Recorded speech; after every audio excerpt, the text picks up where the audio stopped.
Human rights పీడబ్ల్యూఏఓ TV channel ప్రేక్షకులకు human rights PWA సంస్థ తరపున హృదయపూర్వక నమస్కారాలు తెలియపరుస్తూ ఈరోజు మనము మన రాష్ట్ర ముఖ్యమంత్రి రేవంత్ రెడ్డి గారిపై గతంలో ఒక కేసు దాఖలైన సంగతి మనందరికీ తెలిసిన విషయమే.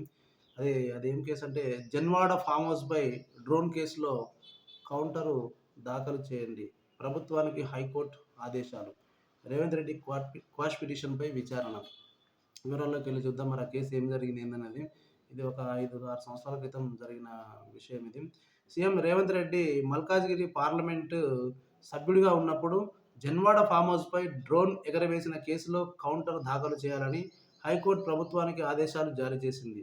డ్రోన్ ఎగరవేతకు సంబంధించి రంగారెడ్డి జిల్లా కోర్టులో ఉన్న కేసును కొట్టివేయాలని కోరుతూ రేవంత్ రెడ్డి 2020లో హైకోర్టులో క్వాష్ పిటిషన్ దాఖలు చేశారు.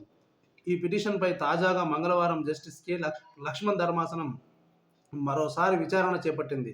రేవంత్ రెడ్డి తరపు సీనియర్ న్యాయవాది ఎస్ నిరంజన్ రెడ్డి వాదనలు వినిపిస్తూ పిటిషనర్పై పెట్టిన సెక్షన్లకు జరిగిన నేరానికి సంబంధం లేదని తెలిపారు.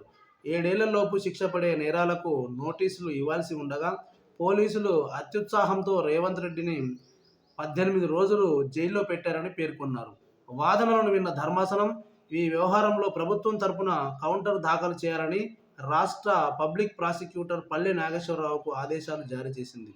పోలీసులు రికార్డు చేసిన 5 సాక్షుల వాంగ్మూలాలు జన్వాడ ఫామ్ హౌస్ నిషేధిత ప్రాంతంలో లేదని నిరూపించేలా జీవో నెంబర్ 92ను సమర్పించాలని ఆదేశించింది. తదుపరి విచారణ ఈ నెల 19కి వాయిదా పడింది. చూసిరండి ప్రజలారా, వినండి. చట్టం ఇక్కడ ఎవరికి చుట్టం కాదు.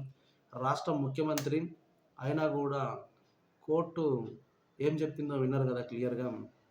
కాబట్టి ప్రతి ఒక్కరు కూడా చట్ట పరిధిలో వారి యొక్క విధి విధానాలను నిర్వర్తించే ఆలోచనలే ఉండాలి తప్ప ఏ అధికారం ఉన్నా ఏదున్నా కూడా చట్టం అనేది ఎవరికి చుట్టం కాదు. దీన్ని పరిగణలోకి తీసుకొని ఇలా రాష్ట్ర ముఖ్యమంత్రి కూడా ఈ విధమైన పరిస్థితిలో ఉన్నారంటే సామాన్యులు ఇంకా ఏంది, ఎవరికైనా చట్టం అనేది ఒకటే కనుక దాన్ని దృష్టిలో ఉంచుకొని ప్రతి ఒక్కరూ చట్ట ప్రకారమే వారి యొక్క జీవితాన్ని గడపడానికి ఆలోచించాలని చెప్పి తెలియపరుస్తున్నాం. Human rights protection and welfare awareness organisation తరఫున థ్యాంక్ యూ, ధన్యవాదాలు.